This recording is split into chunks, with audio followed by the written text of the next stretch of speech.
Shalom, selamat pagi Bapak Ibu dan jemaat yang terkasih dalam nama Tuhan. Mari sebelum bersama-sama kita memulai aktivitas sepanjang hari ini, kita kembali melanjutkan pembacaan Alkitab kita di dalam Bilangan pasal yang ke-10.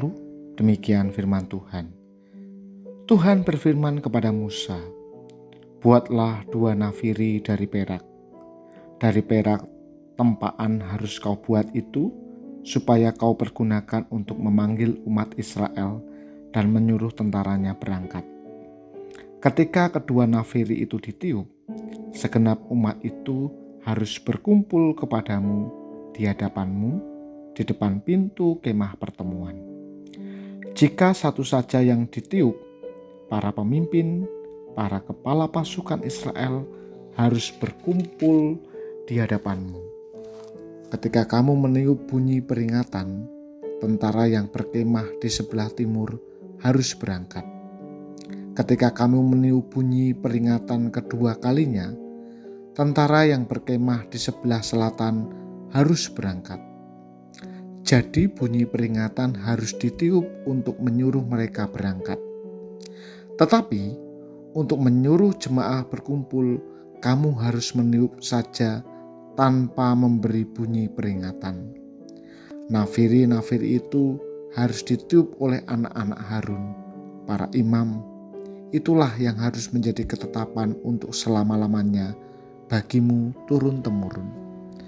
Apabila kamu maju berperang di negerimu melawan musuh yang menyesakkan kamu, kamu harus memberi bunyi peringatan dengan nafiri, supaya kamu diingat di hadapan Tuhan Allahmu dan diselamatkan dari musuhmu.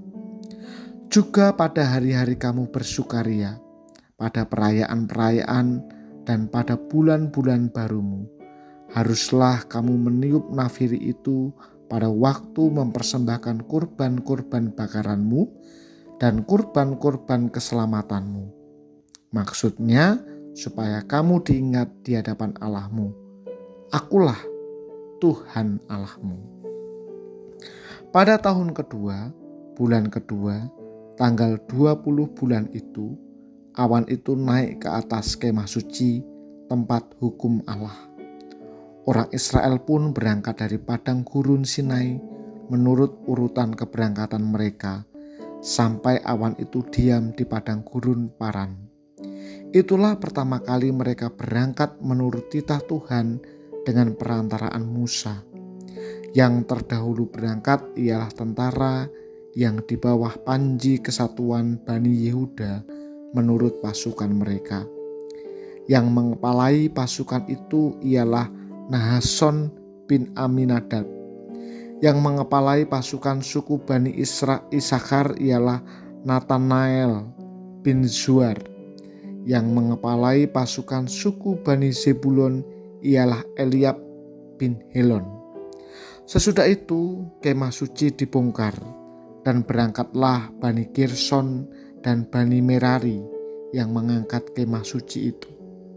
Kemudian berangkatlah tentara yang di bawah panji kesatuan Ruben menurut pasukan mereka, yang mengepalai menurut pasukan mereka.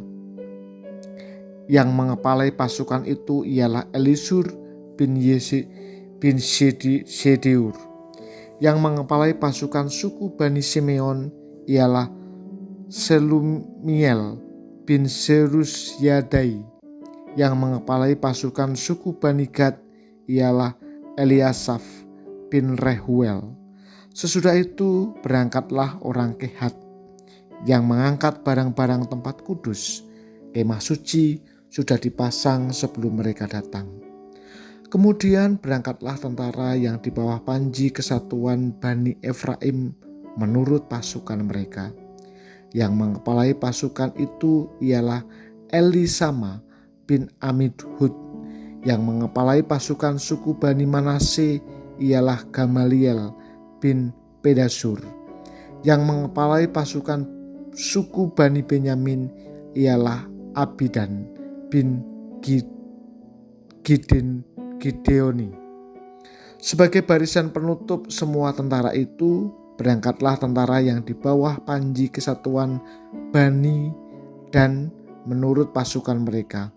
Yang mengepalai pasukan itu ialah Ahiezer bin Amisyadai. Yang mengepalai pasukan suku Bani Asyer ialah Pagiel bin Okran. Yang mengepalai pasukan suku Bani Naftali ialah Ahira bin Enam. Itulah urutan keberangkatan orang Israel menurut pasukan mereka ketika mereka berangkat. Lalu Musa berkata kepada Hobab bin Rehuel orang Midian, mertua Musa, "Kami berangkat ke tempat yang dijanjikan Tuhan ketika Ia berfirman, 'Aku akan memberikannya kepadamu. Ikutlah bersama kami, maka kami akan berbuat baik kepadamu, sebab Tuhan telah menjanjikan yang baik kepada Israel.' Jawabnya kepada Musa, 'Aku tidak akan ikut, tetapi aku hendak pergi ke negeriku dan kepada sanak saudaraku.' Kata Musa, 'Janganlah kiranya meninggalkan kami, sebab engkaulah yang tahu bagaimana kami berkemah di padang gurun. Engkau dapat menjadi petunjuk jalan bagi kami. Jika engkau ikut bersama kami, kebaikan yang akan dilakukan Tuhan kepada kami akan kami lakukan juga kepadamu.' Lalu berangkatlah mereka dari gunung Tuhan dan berjalan sejauh 3 hari perjalanan. Sedang tabut perjanjian Tuhan berangkat di depan mereka dan berjalan sejauh 3 hari perjalanan untuk mencari tempat perhentian bagi mereka. Awan Tuhan ada di atas mereka pada siang hari ketika mereka berangkat dari perkemahan. Setiap kali tabut itu berangkat, Musa berkata, 'Bangkitlah ya Tuhan, supaya musuhmu berserakan dan orang-orang yang membenci engkau melarikan diri dari hadapanmu.' Setiap kali tabut itu berhenti, ia berkata, 'Kembalilah ya Tuhan kepada umat Israel yang beribu-ribu laksa ini.'" Saudara yang terkasih dalam nama Tuhan, Musa sebagai abdi yang ditunjuk Allah untuk memimpin bangsa Israel diperintahkan untuk membuat 2 nafiri perak. Dahulu, nafiri bisa dikatakan sebagai media komunikasi. Bunyi yang dihasilkannya mengharapkan respon orang yang mendengarnya. Dalam suasana perang, peniupan nafiri berguna untuk menentukan posisi mereka. Tuhan memberikan instruksi agar Musa meniup nafiri untuk memanggil bangsa, memberikan komando, dan mengawali ibadah. Apa tujuan Allah memberikan perintah ini? Jawabannya sederhana. Allah menghendaki supaya mereka diingat di hadapan Tuhan Allah Israel. Dengan menggunakan nafiri, Allah memimpin dan mengendalikan perjalanan umatnya. Nafiri menjadi bagian dari ibadah bangsa Israel. Nafiri mengingatkan tugas dan panggilan mereka di hadapan Allah, yaitu menjadi penyampai dan pewarta tindakan-tindakan Allah yang besar dalam hidup mereka. Nah, sejatinya inilah keinginan Allah. Dengan meniup nafiri, bangsa Israel menyandarkan langkah dan keputusan mereka selanjutnya ke dalam tangan pimpinan Tuhan semata. Nafiri bukanlah wahana untuk memamerkan diri, tetapi alat untuk mengajar bahwa Allah turut bekerja dalam segala sesuatu supaya rencana agungnya terlaksana. Kebesaran dan keagungan Allah tidak perlu dipamerkan, apalagi digambar-gemborkan. Sebab Allah tidak butuh dibela, bahkan Ia terlalu besar untuk kita bela. Ia adalah Allah yang menguasai semesta dan segala isinya. Walaupun Allah Maha Besar, ternyata Ia bisa memakai bahan dan alat. Contohnya nafiri yang sederhana menjadi alat yang membawa kemuliaannya. Nah, saudara, sebagai orang percaya, kita pun memiliki tugas yang mirip dengan nafiri, yaitu memanggil orang agar menyaksikan kehadiran Allah secara nyata. Sebagai orang yang sudah diselamatkan dan mengerti fungsi panggilan kita, apakah kita siap dipakai Tuhan menjadi suara-suara atau nafiri-nafiri untuk menyampaikan pesan keselamatan itu dan kabar sukacita itu kepada semua orang, sehingga melalui kehidupan kita nama Allah dimuliakan, bahkan orang mendengar dan percaya kepada Tuhan. Biarlah kita dipakai Tuhan untuk memuliakan namanya. Mari kita berdoa. Bapa di surga, kami mengucap syukur untuk pagi hari ini. Kami berterima kasih untuk kebaikan dan kemurahan-Mu, sehingga kami boleh melewati malam yang penuh dengan misteri.